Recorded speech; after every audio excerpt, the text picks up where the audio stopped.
ചായ മാത്രം മതിയോ? കഴിക്കാനൊന്നും വേണ്ടേ? കഴിക്കാനൊന്നും നേരമില്ല. 10 മണിക്ക് ഒരിടത്ത് പോകേണ്ടതാ. സാറിന്റെ മുഖം കണ്ടാൽ അറിയാലോ നല്ല വിശപ്പുണ്ടെന്ന്. ഇവിടെ താമസമൊന്നുമില്ല. പെട്ടെന്ന് കിട്ടുന്ന എന്തുണ്ട്? മസാല ദോശ, നെയ് റോസ്റ്റ്, ഊത്തപ്പം, ഉഴുന്നുവട, പപ്പടവട, കാരവട, അപ്പം, ഇടിയപ്പം, മണിപ്പൂട്ട്, ചപ്പാത്തി, പൊറോട്ട, കൊഴുക്കൊട്ട, ആട്, മാട്, പോത്ത്, പന്നി, കടല, കൊടല്. പോരട്ടെ? ഇടിയപ്പവും പോരട്ടെ? ആട്ടിറച്ചി. അത് രണ്ടും നല്ല ചേർച്ചയാ. പക്ഷെ ഇടിയപ്പം പെട്ടെന്ന് മരിച്ചു. പിന്നെ ഉണ്ടെന്ന് പറഞ്ഞതോ? പലഹാരങ്ങളുടെ ലിസ്റ്റ് ഒരു താളത്തിൽ പഠിച്ചു വെച്ചിരിക്കുന്നോണ്ട് ഒരെണ്ണം ഒഴിവാക്കി അതിന്റെ ശോഭ പോവില്ലേ? എന്നാ പുട്ടും കട എന്താ?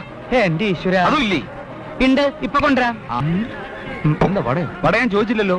പുട്ട് കുറ്റിയിൽ തള്ളി ഇറക്കാൻ യൂണിയനിൽ നിന്ന് 2 ആളെ വിളിക്കാൻ പോയിരിക്കുക. യൂണിയൻകാർ തമ്മിൽ ഭയങ്കര വഴക്കല്ലേ? അത് അവരുടെ അവകാശമല്ലേ? സാറ് വട കഴിച്ചാട്ടെ. നിങ്ങളുടെ ആ സപ്ലയർ ആള് കൊള്ളാലോ. ഒരു ചായ കുടിക്കാൻ കയറി എന്നെ കൊണ്ടേ 32 രൂപയ്ക്ക് അയാൾ തിരിച്ചു. ഇങ്ങനെ ഒരാളെ കിട്ടിയിരുന്നെങ്കിൽ ഞാൻ എന്നേ രക്ഷപ്പെട്ടു പോയേനെ. ഇവിടുന്ന് പറഞ്ഞോടാൻ ഞാൻ തയ്യാറാ. പക്ഷെ അയാൾ പോകുന്ന എനിക്ക് തോന്നണില്ല. അത്രയും ശമ്പളമുണ്ട്? ഈ ഹോട്ടലിലെ ജോലിക്കാർക്ക് ശമ്പളം കൊടുക്കുന്നതേ അങ്ങേരാണ്. ഇതിന്റെ മുതലാളി NDR എന്ന ND രാമൻ നായർ.